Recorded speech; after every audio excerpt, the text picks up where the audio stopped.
We were just talking the other day about how these Achilles injuries to Tatum and Tyrese Halliburton and Dame Lillard have provided some of the biggest fireworks of the last 2 weeks based on the way that the teams are looking at their salary cap and their aprons and things of that nature and their abilities to win next year and what they're going to do. Do you think if Halliburton had not popped his Achilles, that forget about Game 7, that's a complete speculation. But do you think the Pacers would have re-signed Myles Turner? I do. The Pacers are among a handful of teams that historically have been pretty loath to go deep into luxury tax territory, don't like paying those tax penalties. But if Halliburton had come out of that Game 7 unscathed, and if they'd been able to bring back guys like Aaron Nesmith, Benedict Mathurin, some of the guys that were either going to be free agents or extension eligible, I don't think they would have blinked at the kind of contract Myles Turner eventually got. Look, they were willing to pay Myles Turner. I think it was, from what I heard, it was like $20 to $22 million per year. He wound up getting 25, 26, I think, whatever the final number is. I think if Halliburton had been healthy, they would have paid that money, brought him back, and see if they could make another run with that group. Man.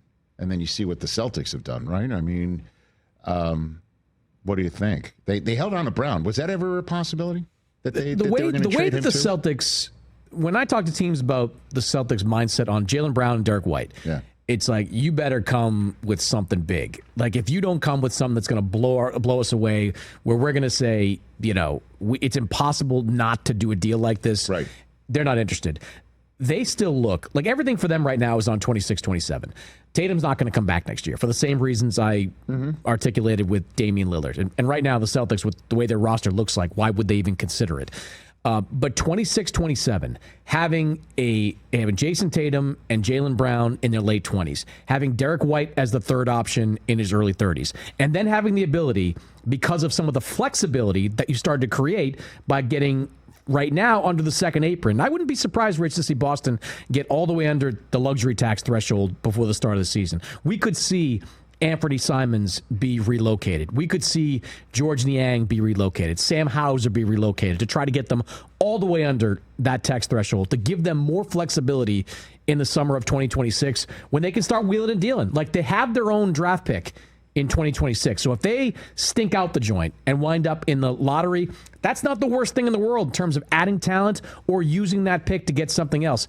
Everything Boston is doing, everything they've done, everything they'll continue to do is based on the 26-27 season. Next year is the ultimate gap year for the Celtics. Okay. Is there anything more that Ainge-like than going and getting Ace Bailey anyway? I loved it. Loved it. Right. I mean, and I said this before, like when the Jazz got in the fifth pick, they had to get up. I thought they'd have to move up to get Ace Bailey. Right. But I thought they had to. We knew Cooper and Dylan Harper were going 1-2. I thought the Jazz had to get to number 3 to get to Ace Bailey, because he's the only one in that group of players that I thought had franchise player potential. Like, he's got kind of a Tatum vibe to him. And I thought they had to move up and get him. Once he started to slip, I think it was a no-brainer for Danny, for Austin, for Justin Zanuck, all the decision-makers in that Jazz front office. Who cares if he doesn't want to play there? Jason Tatum didn't really want to play in Boston years ago. He was kind of angling to get to Phoenix because he thought there was better opportunity with the Suns. Danny took him there.